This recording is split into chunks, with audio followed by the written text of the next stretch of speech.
All right, addicts, this is DJ REM from Rock Addict Radio, and I have Slam One Down on the phone. How you doing, man? Good, brother. How's it going? It's going very well today. First of all, I want to thank you for taking the time to call in. I also want to thank Ashley Thomas for hooking us up. Much appreciated to my brother. So, very cool. Yeah, thank you.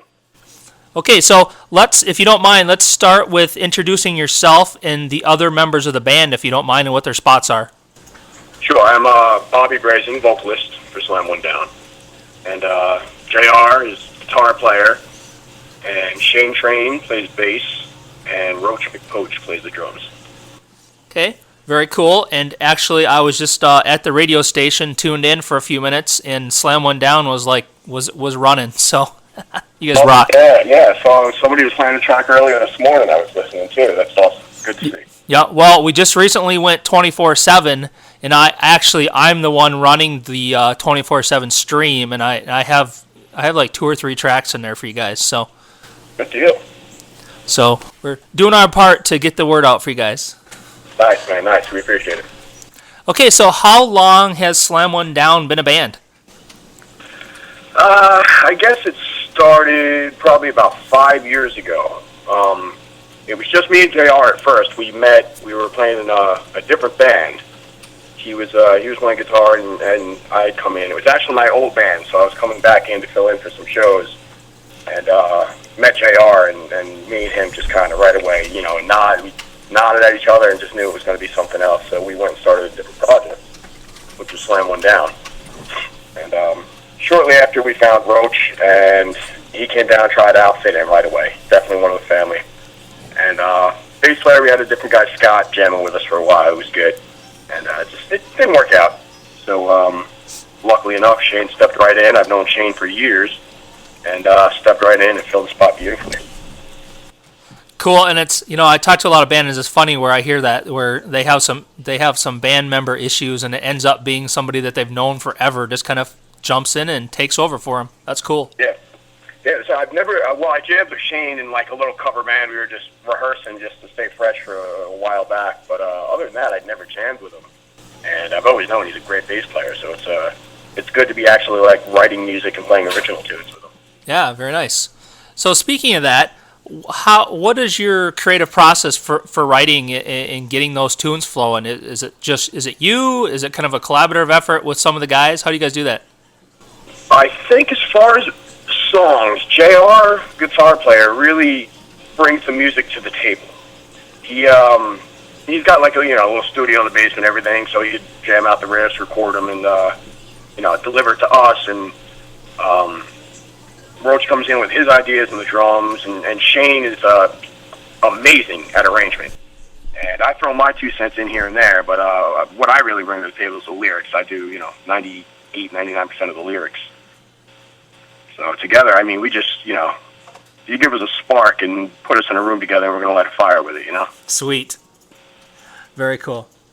And then how did you guys come up with the name Slam One Down for the band? That again was JR. He threw it out there early on when we were trying to decide on a name.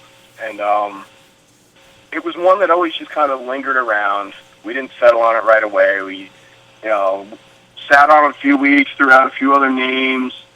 Nothing just really hit us, and we started getting asked to play shows and getting out there, and people wanted to hear the music and started asking the name of the band, and Slam One Down just popped out, and it's fitting now. It's perfect. I wouldn't have any other name. Very cool. And the tracks I have. Do you have like a full album out, or is it like an EP? What's going on with that? Yes. We actually just released a full-length album. September 1st, I think, was our actual release date. It's 12 tracks, all original music.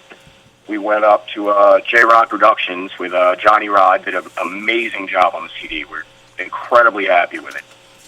So definitely check that out. It's streaming on our website, too, slamonedown.com. Okay, nice. And then where can people go to purchase it if they would like? You can purchase it through the website. We're also on Amazon. We're on iTunes. And, of course, come down to a show, and we have copies with us. Okay. Very cool. And do you have merchandise for sale too? Probably at the shows, I'm guessing. We do, yes, and we're setting that up through the website as well if it's not up already.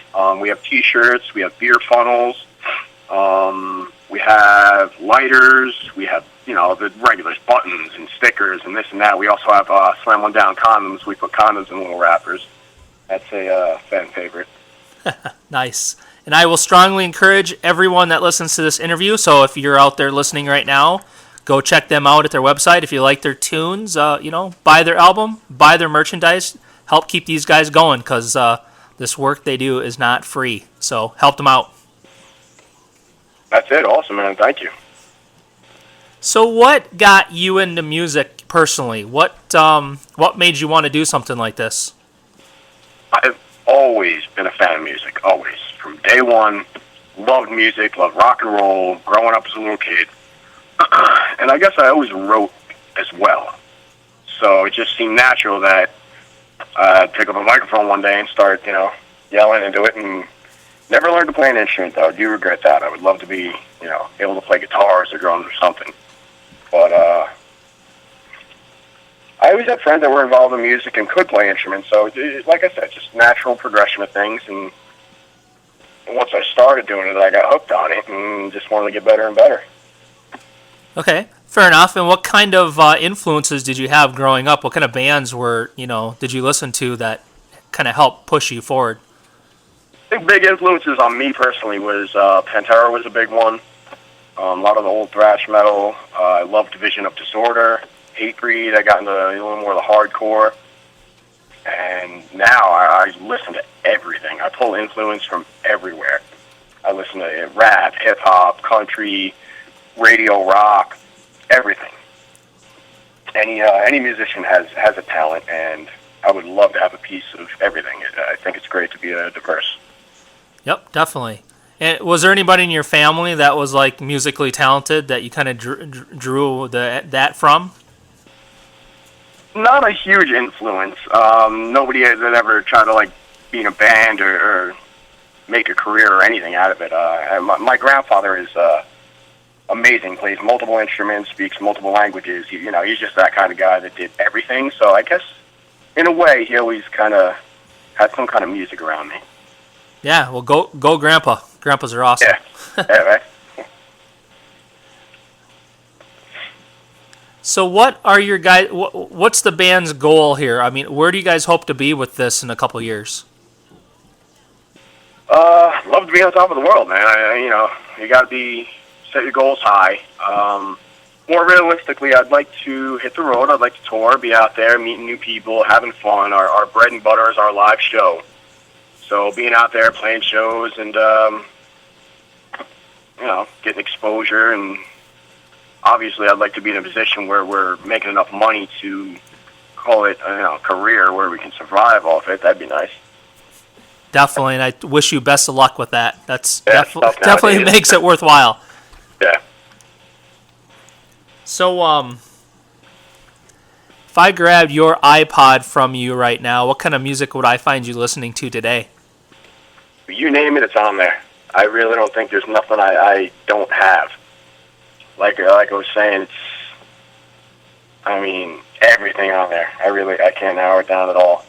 I wish I could be more specific, but if I go through the whole list of bands, it'll be, the big radio pop rocks down to stuff you've never heard of, and it's incredible. I truly do listen to everything. Okay, that's cool, and I appreciate you not going through the whole list. Thanks. Yeah, we'd be here a while. So, along that lines, though, do you remember the very first metal band you ever listened to? I would have to say it was probably Pantera's Vulgar Display of Power. Okay, that's a good album. Prior to that, it was a phenomenal album, yeah. Prior to that, I did have a few friends that were more into rap and hip-hop, and I guess I was a little more exposed to that earlier. And, right. Of course, rock and roll. My parents are rock and roll and everything. But I would say when I started to develop my own taste, I heard Vulgar Display, and that was it. I knew that was going to be my taste in music was definitely going to lean that direction. Yeah, I totally get that. My first was some really old school Megadeth, and I was like, okay, I like metal. Yep, exactly. So, what do you guys have lined up for shows right now? You guys have some shows coming up? We do. We, like I said, just released the album. We launched a marketing campaign. We're going to have a radio station, be on nationwide radio in a week or so. We got that going. We were invited to come play the College Music Journal Festival in Manhattan, October 18th. We're playing at Webster Hall, which we're really, really looking forward to. It's a great opportunity. Going to be in front of some good people down there. And of course, Manhattan crowd is our hometown. It's going to be a lot of fun. Very good. Right after that, we're going to be looking at playing as many shows as we can in New York, outside of New York, going as far as we can. Trying to take off. Yeah, very good. You need to get Ashley to get you guys in a show with Generation Kill. That's it. I know. I've been talking to him. Before I started talking to Ashley, we played a show with Generation Kill. Oh wow. Okay, I did not know that. Right. That's how I started talking to him. I think he might have hit me up online and asking me how the show went and everything. So since then, we've been talking consistently, and he's helping us out a lot. He's a good dude. Yep, definitely. Killer. So how often do you guys get together and practice on a weekly basis? At least once a week. We make it mandatory once a week. We try to get in as much more often than that as we can. It's tough with jobs right now. A couple people are switching around hours, and it's tricky getting 4 people's schedules to line up. But we do a lot of work online. Like I said, JR can record all the riffs, and he'll shoot them, put them in a Dropbox. We can all listen to it. So we do a lot of hard work on our own time. Very nice. Yeah, I know. Those damn jobs get in the way of everything, don't they? Yeah, right? Working for a living. Jeez. Whoever thought that was a good idea? I don't know about them. So what do you guys do? What do you like to do to relax when you're not working, when you're not jamming, when do you have any other hobbies that you like to do that kind of help you recharge and refresh? Myself personally, yeah, I'm into a lot. Relaxing's not really an option. I'd rather be up, out, and doing something. I do a ton of stuff. I play in softball leagues constantly. I play in dart leagues, like bar dart leagues, which is a lot of fun. I guess anything competitive, I'm game to try it out. Started doing jiu-jitsu classes. Nice. Mixed martial arts. I'm loving that. Got friends that are into shooting guns, and again, that could be competitive. It's hard to practice, so I'd rather be active doing something. That Very relaxes cool. me. Right. Well, I mean, and even that kind of stuff, because I'm some of that stuff too. I mean, that can be relaxing in its own way, if you know what I mean. Exactly. Yeah. So almost therapeutic. Right. Yep. Sitting around doing nothing, I don't like it. Yeah, it gets a little boring. Exactly. Okay, so what sets you guys apart from the 1,000 other bands out there that are trying to do the same thing as you guys? What makes you guys different? Why should people come to your shows and buy your album? I think what would stand out for us the most, I feel, is our live show. We put so much effort, so much love, so much blood, sweat, and tears into it. And not so much just, sound absolutely perfect and do everything by the book on stage. More to throw a party. Have a good time, make an effort to make sure everyone's involved, everyone's enjoying themselves. Even if you're not into heavy metal or this is your, first show or you're there with a friend, like we try to talk to everybody and just make sure they're enjoying themselves one way or another. I think that's definitely at the top of the list. And not far behind that is the hard work we put in. A lot of bands just want to jam and be discovered and blow up and be famous, but there's so much more that goes into it. Yeah. If you're not working hard, you're not going to get anywhere. That's for sure. Yeah. Not with the way the industry is today. Right. Yeah. It's unreal. It's almost not even fair.